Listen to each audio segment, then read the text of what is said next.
यही कानून व्यवस्था का तो सबसे बड़ा मुद्दा बिहार का हमेशा से रहा है ना। और इसी बिहार ने इसी मुद्दे पर एक बड़ा सत्ता परिवर्तन देखा था। यहां की जनता ने नीतीश कुमार पर भरोसा जताया था। बाकायदा ब्रांडिंग अपनी सरकार के नीतीश कुमार ने सुशासन के तौर पर की थी। क्या यह है सुशासन राज कि पिछले 72 घंटों में 12 हत्याएं?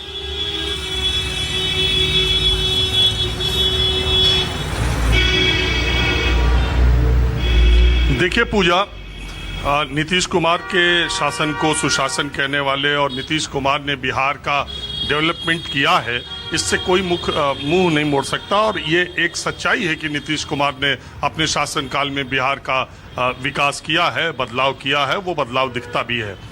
लेकिन सिर्फ आप अपनी पीठ थपथपा सके और जिम्मेदारियों से पलड़ा झाड़ दें, ऐसा नहीं हो सकता। मैं कुछ तथ्य आपके सामने रख रहा हूँ। कोई लड़का जो 27-28 साल का होगा, उसने जब से होश संभाला है तब से नीतीश कुमार को बिहार का मुख्यमंत्री देख रहा है। जो कुछ भी अच्छा है और जो कुछ भी बुरा है, उसके लिए सारी जिम्मेदारी नीतीश कुमार के ऊपर जाती है। अगर 2024-25 की ही बात कर लें, मार्च के महीने में आपको मालूम है कि आरा में तनिष्क शोरूम में जो डकैती हुई, वो आजादी के बाद सबसे बड़ी बिहार में डकैती थी। वो नीतीश कुमार के शासनकाल में हुई। मैं नहीं, नीतीश कुमार के सहयोगी दल के नेता नहीं अभी हमसे पहले ये बता ही दिया कि पिछले कुछ दिनों में कितनी हत्याएं यहाँ पर हुई हैं। गांधी मैदान, पूरी दुनिया जो पटना को जानता है वो गांधी मैदान को जानता है। और गांधी मैदान से 300 मीटर दूर एक अरबपति की इस तरीके से एकदम चलते फिरते गोली मार दी जाए उसके घर के सामने, ये कौन सा सुशासन है? और अभी 24 घंटे भी नहीं हुए, एक तरफ अरबपति मारा जा रहा है, दूसरे तरफ खाकपति जिनके पास खाक भी नहीं है, वो 5-5 लोग जिंदा पीट के मार दिए जाते हैं डायन के नाम पर। ये बिहार में हो रहा है। तो अगर इस बिहार को आज के 25-30 साल पहले की बिहार से तुलना करके ही आप खुश होना चाहते हैं तो कोई बात नहीं है। आप किसी भी परिस्थितियों में 25 साल पहले की देश समाज की तुलना में आज के देश समाज की तुलना नहीं कर सकते। आज जहां परिस्थितियां, और मुझे आश्चर्य होता है जब पुलिस की थ्योरी सामने आती है कि ये उमेश यादव जो शूटर है, अपराध यहाँ करता था, दिल्ली भाग जाया करता था। ये गोपाल खेमका की हत्या के बाद पुलिस को पता चला।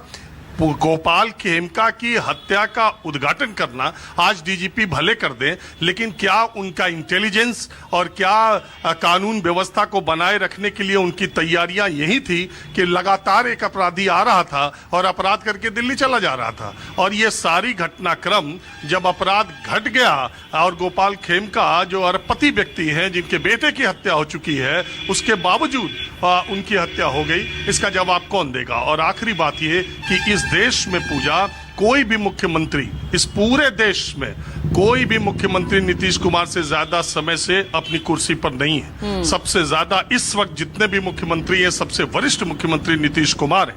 निश्चित तौर पर उन्होंने बिहार में बदलाव किया है, इससे कोई अंधा भी इनकार नहीं कर सकता। लेकिन आज की जो परिस्थिति है, अब मैं आपको एक उदाहरण ये दे दूं कि अभी मतदाता सूची का काम हो रहा है। अगर बिहार के 1 लाख में से एक बीएलओ दिन भर उनका फोन ना मिले और अगर फोन अटेंड ना करें और आज फॉर्म वो अपलोड ना करें तो शायद उनकी नौकरी पर बनाए। सरकारी कोई कर्मचारी 2 दिन अगर उसका पता न चले तो शायद उसको सस्पेंशन से लेकर क्या क्या न झेलना पड़ जाए। लेकिन इस सूबे का मुखिया कहाँ दिखाई दे रहा है? वो कब कब सामने आ रहे हैं, कब कब किन किन चीजों पर उनका रिएक्शन आ रहा है? इतनी बड़ी बड़ी घटनाएं घट रही हैं। मुख्यमंत्री होते हुए उन्होंने ना वक्फ बोर्ड कानून को लेकर के अपनी राय, क्योंकि ये वन मैन पार्टी है, याद रखिएगा, नीतीश कुमार ही जेडीयू है और जेडीयू ही नीतीश कुमार है। बाकी ये जो और उसमें नेता आपको दिखाई देते हैं, उनका अस्तित्व तभी तक है जब तक नीतीश कुमार है। और देश में दुनिया के सबसे बड़े लोकतंत्र में हम हैं, लेकिन हमारी ज्यादातर पार्टियां वन मैन शो है, एक आध 2 मैन है।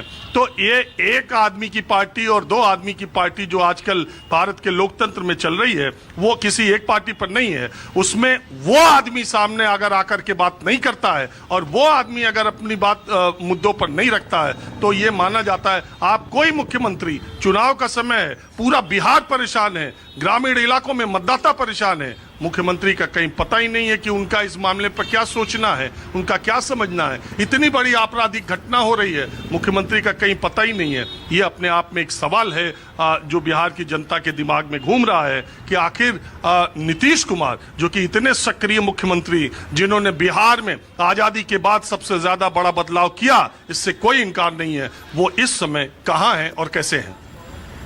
बिल्कुल, यहाँ पर वाकई में इस वक्त नीतीश कुमार कहां है, क्यों इस मुद्दे पर चुप्पी साधे हुए, इतनी बड़ी बड़ी घटनाएं हो रही है। हिमराज राम, कहां है नीतीश कुमार?